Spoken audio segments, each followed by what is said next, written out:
আমরা সুবহানাল্লাহ বলতে চাই না। এই সুবহানাল্লাহর লাভ কি ফাজাইল কি আমরা তো জানি না। যদি জানতাম কেউ আর আমরা বসে রাখতাম না। কথা বলেন ঠিক কিনা? এই জন্য সুবহানাল্লাহ বলা, একবার সুবহানাল্লাহ বললে লাভ কি হয়? হাদিসের ভিতরে আছে হযরত সুলাইমান আলাইহিস সালাতু ওয়াস সালাম তার সৈন্য বাহিনী নিয়ে তিনি কোথাও যাচ্ছিলেন।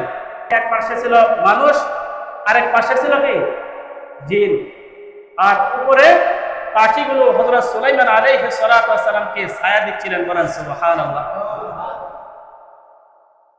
সুলাইমান আলাইহিস সালাতু ওয়াস সালাম জিনদের বাদশাহী করছেন, মানুষের বাদশাহী করছেন, পশু পাখির কি করছেন? বাদশাহী করছেন। কি কথা বলেন ঠিক কিনা?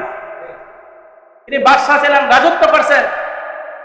তিনি যখন তার সৈন্যবাহিনী নিয়ে কোথাও যাচ্ছিলেন, একজন আবেদ ব্যক্তিকে অতিক্রম করার পরে তখন ওই ব্যক্তি বলতেছে আহ সুবহানাল্লাহ। কি বলছেন? সুবহানাল্লাহ। সুলাইমান আলাইহিস সালাতু ওয়াস সালামকে আল্লাহ তাআলা কত বড় বাদশাহী দান করছেন, কত বড় রাজত্ব দান করছেন। তখন হযরত সুলাইমান আলাইহিস সালাতু ওয়াস সালাম এই কথাটা শুনছেন। শোনার পরে তখন ওই ব্যক্তিকে বলতেছেন একজন মুসলমানের একবার সুবহানাল্লাহ বলার সওয়াব সুলাইমানের বাদশাহী রাজত্বের চাইতে উত্তম। বলেন সুবহানাল্লাহ। মুসলমানের একবার সুবহানাল্লাহ বলা সুলাইমানের রাজত্ব এবং বাদশাহী থেকে উত্তম। কিভাবে উত্তম?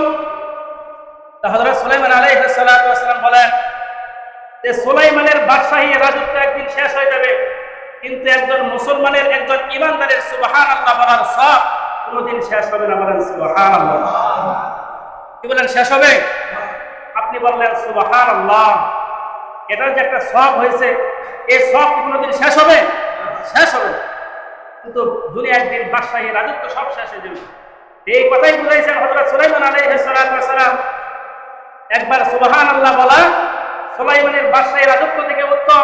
আমার এই বাদশাহী একদিন শেষ হয়ে যাবে, রাজত্ব একদিন শেষ হয়ে যাবে, কিন্তু মুসলমানের সুবহানাল্লাহ বলার যে সওয়াব এটা কোনোদিন শেষ হবে না। বলেন সুবহানাল্লাহ।